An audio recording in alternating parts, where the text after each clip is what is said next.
I'm a bit nervous doing this podcast, right? Because I've walked into the room and the fellow is massive, and he stared at me and all. And we worked together. So Peter Browne, absolute giant of a man, 12 years as a professional rugby player at the top level. My privilege is to talk to him just around the time when the Rugby World Cup's on. And, you know, at least 4 or 5 in the frame, we reckon. But there's one very good team who I think it would be grand if they won it. But we'll talk to him about that a bit later. Pete, I want to dive straight in at what I think is probably the most successful period of your career on paper with Harlequins. So you're there 2010 to 2013, winning some big cup competitions and the Premiership, the ultimate prize really in domestic rugby, certainly. Tell me about being at Harlequins. Harlequins was a great time for me. A really, really strong squad. You had players like Nick Easter, Ugo Monya, all these household names. Mike Browne, who's still playing at the top. Like Danny Kerr. You know, I was surrounded by a lot of top players and a great squad, which had previously probably underachieved and sort of came into even guys like Joe Marler coming through. He was a young player when I was there, but came through and won the Premiership. And then the next 3 years while I was there, won something every year. So to be involved in a squad like that was great. And I learned a lot. And in some ways, you know, a bit like Saracens now, there was that sort of habit of winning. Winning became a bit of a habit, and these guys knew how to perform. And it was a great place to learn. Interesting for those involved in really good level sport, right? Professional sport, top competitive sport. That's a 3-year window where they've underperformed before. Then you go and win European level cups, domestic cups, and so on. What would you say now in hindsight, having just come from Newcastle, from the Falcons, as your sort of starting out point in rugby, as you look back on that in the light of retirement, why did that team knit together in those 3 years? What was it about the team?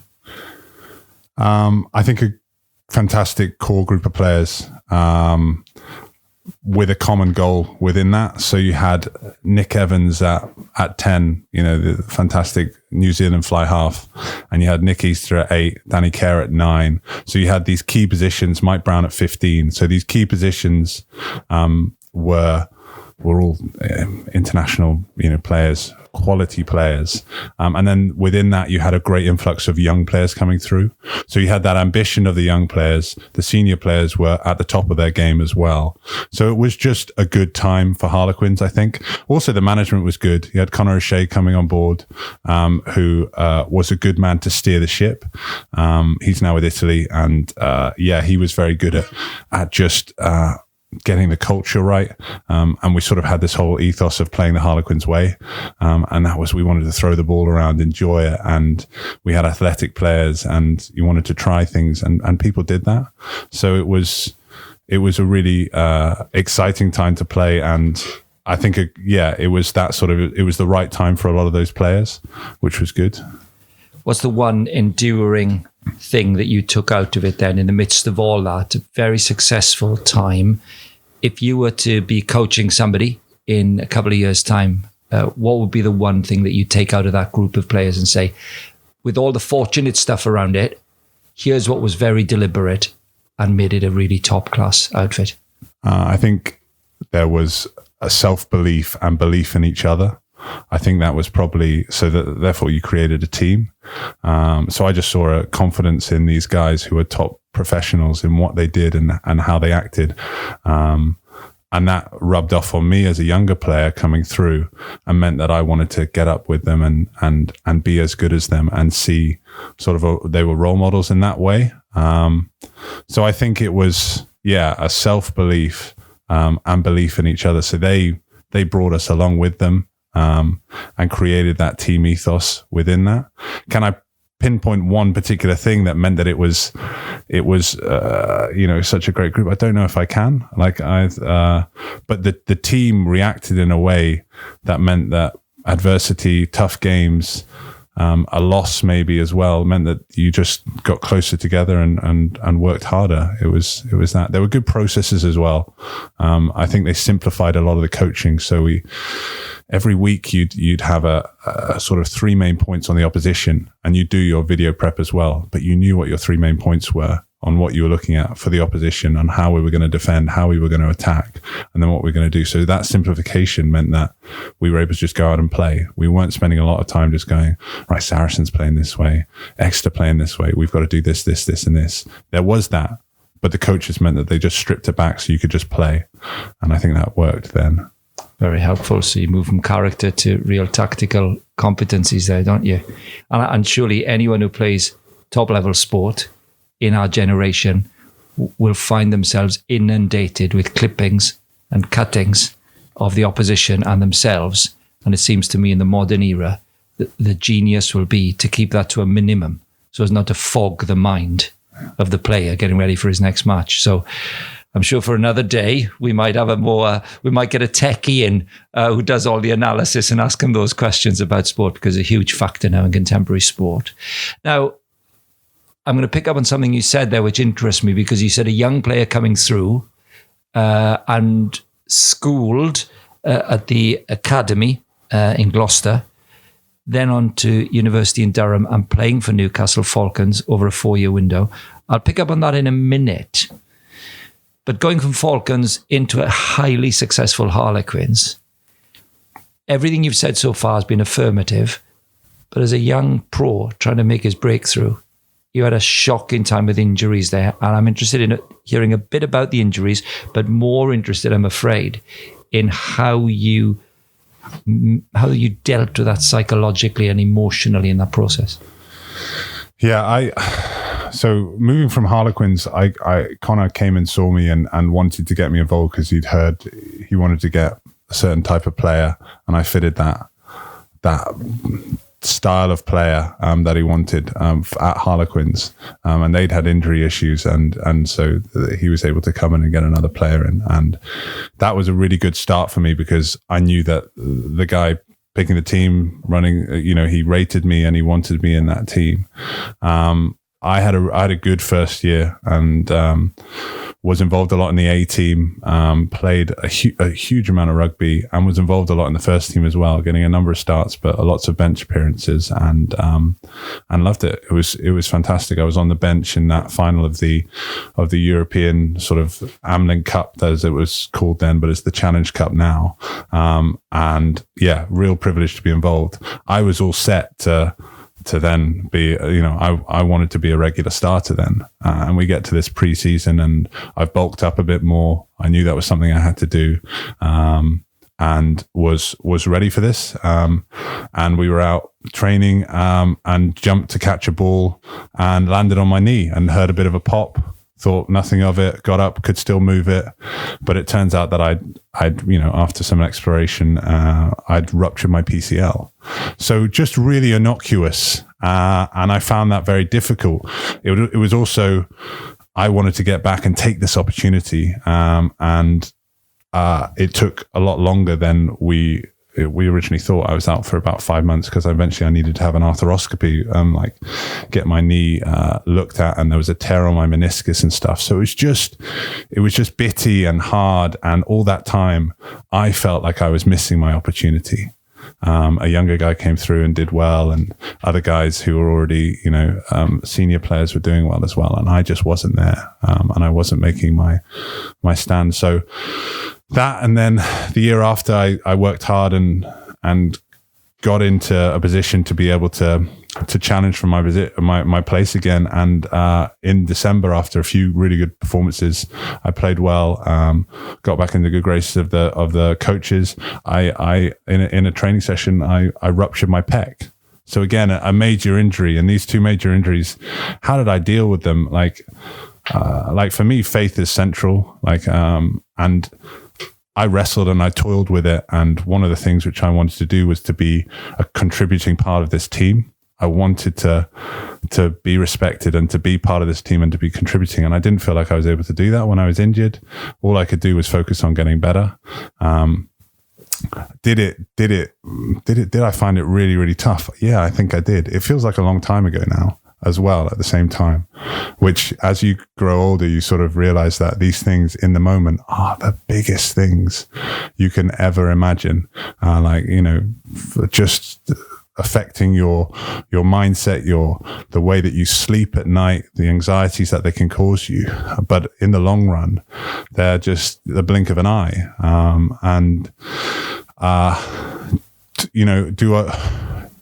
Within that, my faith was central to trying to maintain an identity, which was in Christ, as in my performance, my body, the way that my body worked or wasn't working in these instances didn't define me. The way that I played didn't define me. And I had to, and the hardest thing, one of the hardest things as being a Christian within this performance-based environment is reminding yourself of that, is actually knowing that. Because you can know it in your head, but knowing it in your heart is a different instance. And I was very thankful to have, my mom and dad around me who were able to give me a perspective on that. I was involved in, I had close friends as well who were able to just point me in the right directions of where to put that identity and not to place it all in that performance and all that lack of a working body, but to place it in getting better, yes, but also in something that's got an eternal factor to it. Let me flip that then. So when you were top man, let's say you're at university at Durham, you're at Newcastle Falcons, which is a pretty big deal when you're still a student. You're playing English student rugby. So then you would have been top man. You knew Christ personally at that stage as well. Maybe too tricky a question, but compare with me now what they say about elite sport, right? The highs aren't as high as the lows are low, right? When you're low, you work for your identity in Christ because it's stripped away.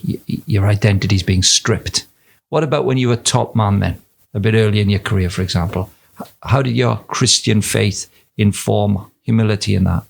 Did it? It's a good question. Being top man, I think rugby is quite a culture where nobody will let you unless you're really top man, and there's you don't feel like top man. It's quite a humbling place where people keep you pretty level headed. And when you there's a perspective from me that when I was playing for Durham, I was playing for the first team, or I was captaining a little bit, or whatever it was. I knew that was a level way below Newcastle. And then when I was playing for Newcastle, I was trying to make my way still, and I was trying to achieve. I was trying to do those things. So I think within me, there was a constant yearning to succeed and to be better and to achieve that. But within that, what was I playing for? Ultimately, my faith meant that I wasn't playing just for that success. My success was actually in just playing because God had given me these gifts. So the freedom, if I'm able to actually conceive that, I'm able to actually believe that, is that brings a freedom to the way that I play. As in, I could have a terrible game and those lows can feel low, but my identity isn't in that. My performance doesn't matter. I'm still loved by Jesus, and my identity as a son of God in that sense is never going to change, no matter how up and down my performances are. And therefore, when I was high, when I was doing really well, I'm there to glorify God, but I also want to have conversations with guys, because I believe with these guys, these 15 guys, 20 guys that I'm playing, with, there's more to life than this. There's more to life than this rugby. And I'm trying to maintain that perspective, and I want to talk to them about that perspective because I believe it. So when I was at university, initiations, big thing. I did I did a non-alcoholic initiation, completely non-alcoholic, which made me very sick. But I gained a lot of respect from guys who thought that I just wasn't drinking because I was scared. But I wasn't drinking because I wanted to make a stand. Now listen, you can't tell a story like that without telling us what made you sick. Can you? We get about 1 million complaints. What did you drink that made you puke up?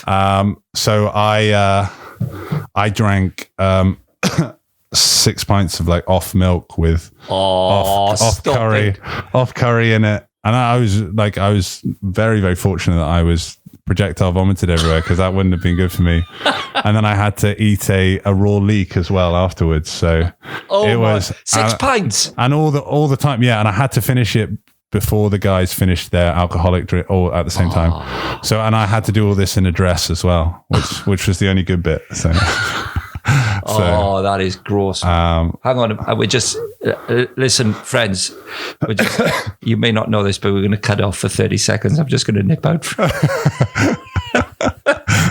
Peter Browne, that's shocking. Yeah. But fair play, good standard. No, you see, but I'm thinking of friends of mine now in, say, professional soccer, right? This question's come up so many times. No, that's an exaggeration, but it comes up. They say, all right, listen, I've listened to your mate Pete Browne there. And, very good, very good. But you see, here's my worry. A coach says, he loves Jesus, and that's where his identity is. And if he wins or loses, it's fine. What's happened to his edge? He'll lose his edge, won't he? Don't be letting people become a Christian, because they're going to lose their edge if they talk like that. Why doesn't your edge disappear then? Because it doesn't count. Yeah. You're loved anyway. Yeah, you're loved anyway, but it doesn't mean it doesn't hurt. It doesn't mean an incredible amount to you, but it doesn't mean everything. It can mean a huge amount without meaning everything. And I think that's the important thing. And I've had that question before as well. So yeah, there's a freedom that I hate to lose. And that fear of failure as well, it that burdens me as well throughout my career. So and sometimes it crippled me slightly from performing. So those things, that they're still there, and that want and that need to perform is still there, but it isn't everything. It isn't the be all and end all.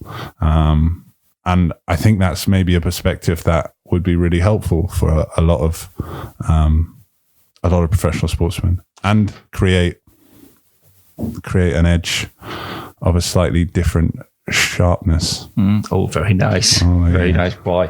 This boy's hard to interview. He's got a quick turn of phrase and all.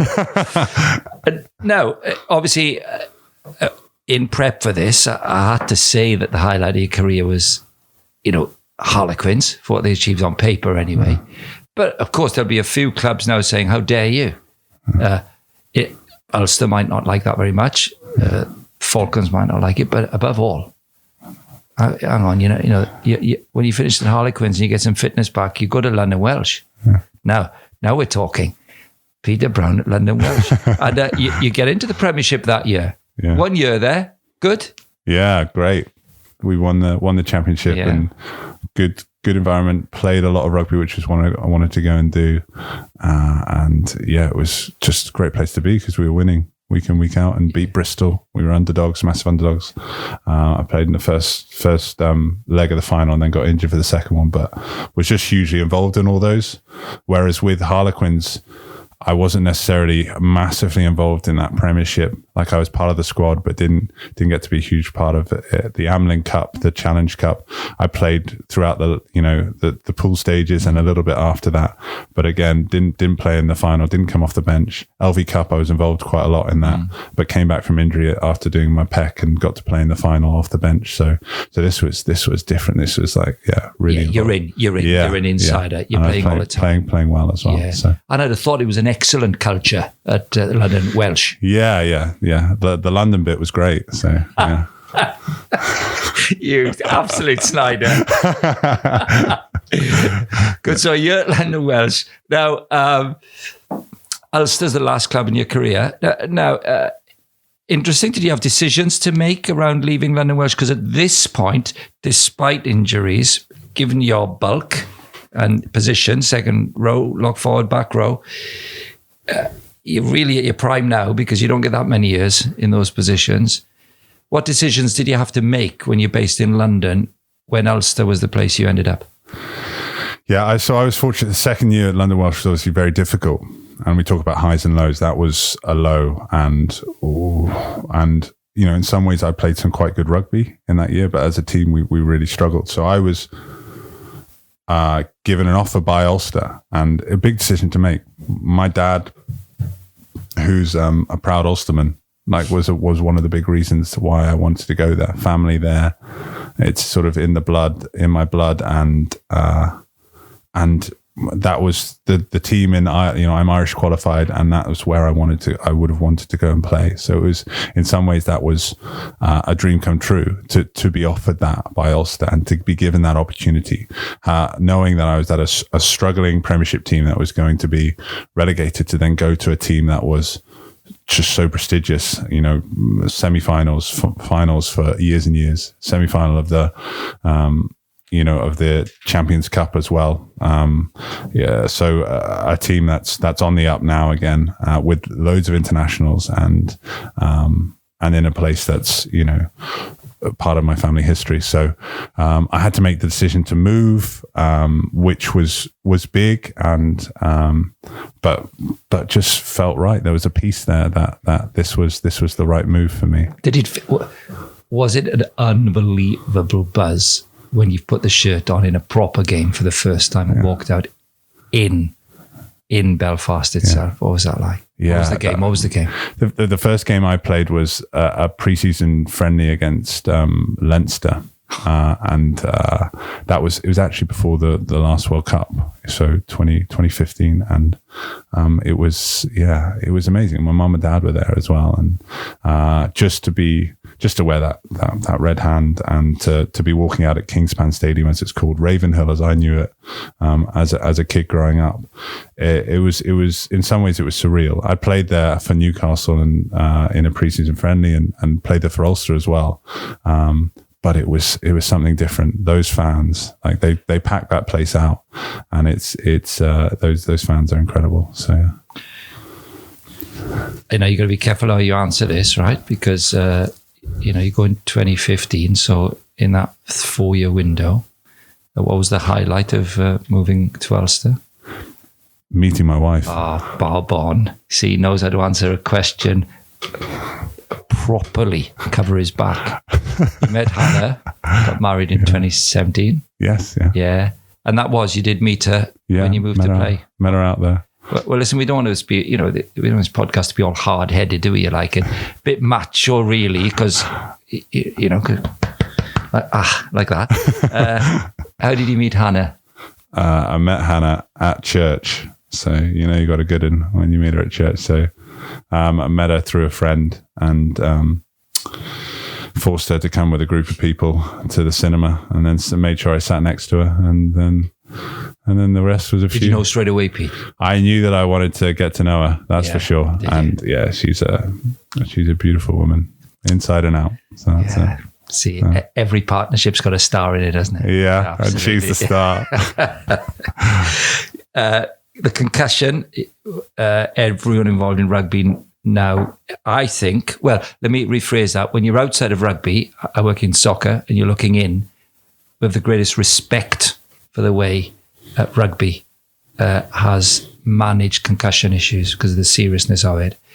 But in that respect, for you, a significant number of concussions has drawn your career to a close at the end of last year. As you look back on your Ulster years, what would you reflect on as things that have stuck in your brain from it? A privilege for the opportunity to play at a club like that. Also, the culture of the club was fantastic in terms of there was a number of Christian guys. We had a weekly Bible study. Like, those things are things that stay with me. Great bunch of guys who I played with. And it was still tough. Like, it was still tough. Like, I had times where coaches didn't pick me for a long, long time, and that was difficult. I wish it had all been rosy, but I think, how you carry on in those times as well is like keep being a professional and try and keep some perspective while you're not being picked is important as well. Now, So Pete, let me dive in on you there, because this is really well documented in elite sport, right? There's a culture. There'll be a culture in rugby, versions of this. There'll be a culture in all the sports, team sports, where you've got to show willing, right? It's all about the team. You better conform to the culture. You better be really cheerful when they win, and you better all in, but you know you're not wanted. And if you don't play the game, you really are a villain. So your alternatives are play the game for the boys, but do you take the coach on or not? Do you go and see, are you the kind of boy who knocks on his door all the time? Because often coaches say, oh, I like the boy who knocks on my door because he's pushy.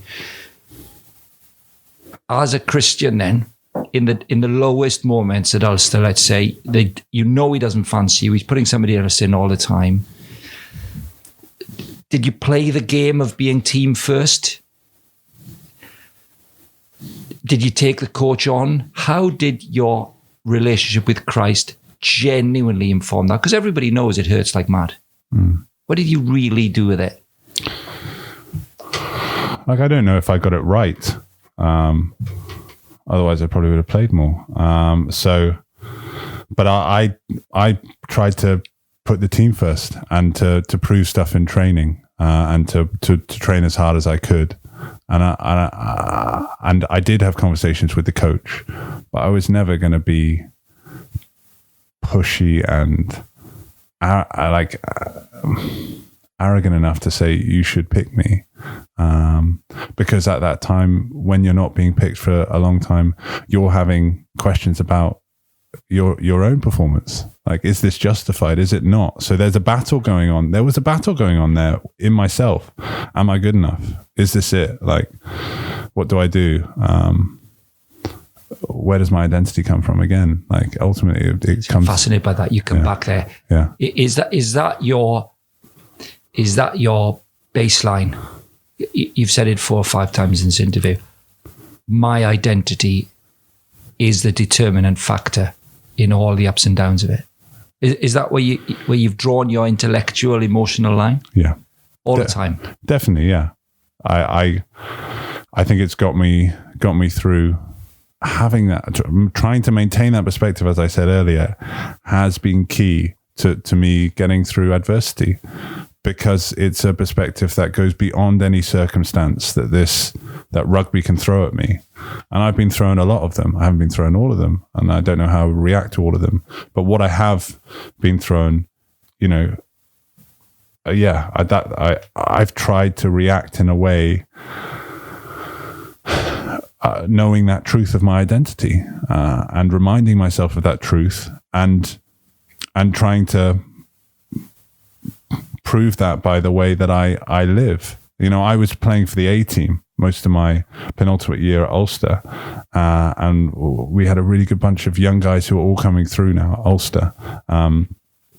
And I think that was good to be able to be part of that team and to instill, good coaching, but instill a level of professionalism, be trusted in that environment. And I was able to play hard in that, but it wasn't where I wanted to be. But I was still able to play. Do you think, Pete, in that situation, you've talked about what you internalized, okay? Here's the psychology behind, if you like, or the spirituality. That's the line. I'm in Christ, actually, independent of how well I play or not. You internalize that. Very hard question to ask you this, because it modesty prevails, really, probably. But do you think that because of that, you were able to be genuinely interested in other players, as opposed to having to present yourself as somebody who was? Yes. Yes is the answer. Yes. So it's interesting. You see, come straight back at me. Yes, I could. Yes. Yes, I could. You were aware of that? Yes. Yeah. Talk me through what that looks like when the coach doesn't fancy you. You're out of the team for a few months. You're with the youngsters, right? You're a senior pro. What does that look like? Genuine care for others.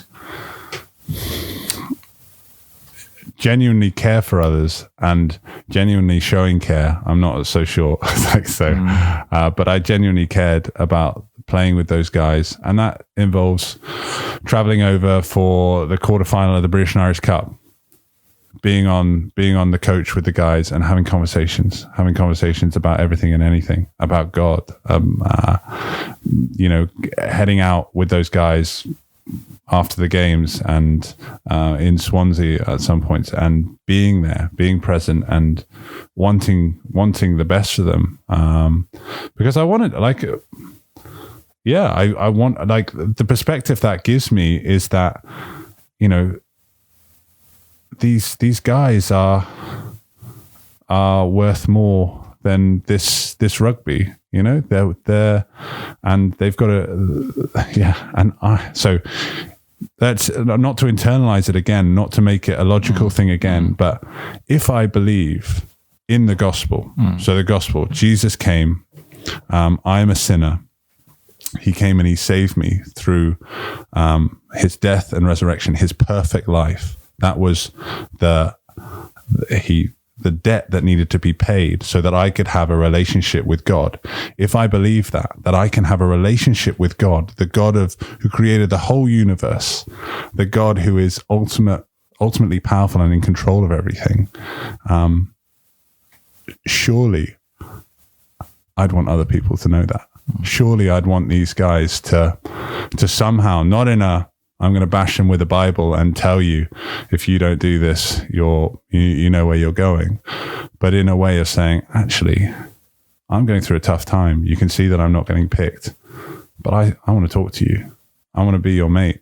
I want to try. I'm going to fail because I don't get things right all the time. As Christians would say, we'd say that I'm a sinner. My perspective's going to be wrong. My heart's going to be wrong, but I'm going to try because of that grace, because of that love that is undeserved. I've experienced that. I'm conscious that I've picked up on issues that I think all elite players face in one way or another, with a relationship with Christ or not. And I'm so fascinated always by the difference knowing Christ can make to the career. So it'll feel, my own instinct is it might feel a bit negative the way I'm pressing you on questions here. So I've got two things left at the end. Number one, 12 years as a pro, there's no chance you play 12 years. We've told stories about when it wasn't easy a bit, but the reality is you can get one contract as a professional athlete. It's not that hard to get one if you show talent as a kid. You don't get like 4 clubs. It's just not possible. So you're a very high-level, elite professional athlete. That's what you've been and just finished doing as a job. Pinpoint for me the very best 2 minutes of your career. What are the 2 minutes where you go, oh my word, when I die, I'll have remembered those 2 minutes? What were they? Good question. One of them would be made my debut for Newcastle Falcons against Wasps in the Premiership, and I came on for a kickoff. Wasps had just scored. And this is just, I don't know. And the kickoff is kicked, and I'm 20, 21, 22, and I'm rapid then. I used to be fast. Used to play sevens and everything. And the ball's basically on James Haskell. And I absolutely, he won't remember this obviously, but I absolutely smashed him. He wouldn't know who I was. But I absolutely smashed him and got a knock on first. So first thing I did in Premiership Rugby was to force a turnover because I just ran rapidly and hit James Haskell. So that was a good start. Was it? Could you remember the feeling of that now, Pete? The rush of it, the buzz of it. Yeah. Bang. Yeah. Bang, and everyone's gone. Top man, Pete. Making and then the pats on the back and everything. It was great. And then and that's the thing. I was gifted physically. That was one of the things. I was pretty fast. I was big. I was tall, and I was strong. So I was gifted physically, which I'm very thankful for. And then another one was in the final against Bristol at the home final. You had 2 legs of the final for playing for London Welsh, and we were the underdogs, massive underdogs, and we absolutely obliterated Bristol. And I had a really good game, and I got a key turnover which led to a try. So we're defending. Someone tackles a boy, I get in over the ball, I rip the ball off, our guy picks it up, pops it off to someone, and he's down the other end, like 80 meters, scoring, and I'm just getting off the ground as this is happening, and everyone's like cheering and like running over, like we've just turned defense into attack. That was a great moment again. Rammed house, full house. Well, as full as London Welsh gets, it was, but it was on TV, and it was oddly enough, it was in Oxford where we played the Kassam Stadium. So but for me, like, I think another highlight, I know I'm not meant to do 3, but another highlight is my first try for Ulster was like I scored against Treviso, and that was just a great moment at Kingspan, and fantastic to be able to do that as well. Well, I'm delighted to hear there was a try in there somewhere, because so far all I heard was like defense, defense, turnovers. That's the nature of being a forward. Yeah, that's your job. Yeah. Good. Now, friends, you see, I forced him. I had to really force him. I knew they were in there. There was a buzz in there that had to come out, and I'm just pushing him on all the tricky issues. So you owe the boy a chance. He just retired. He needs to be able to say something confident. Yeah. Right. Well, here we are then. Time's gone. Obviously, it's the Rugby World Cup, where in the midst of it, it's about to start. Never been so open. What are you thinking? Remember now, you could be judged on this. Yeah. My heart says, obviously, I'd love Ireland to do well. I think they're going to have a tough quarterfinal. It's either against New Zealand or South Africa. So the Welsh are a good team. Tough situation. Rob Howley, though, interesting. Just come out today with that whole, whether that upsets things. But they've got Stephen Jones going out to coach, who's a very, very good coach. Warren Gatland's obviously knows how to steer the ship.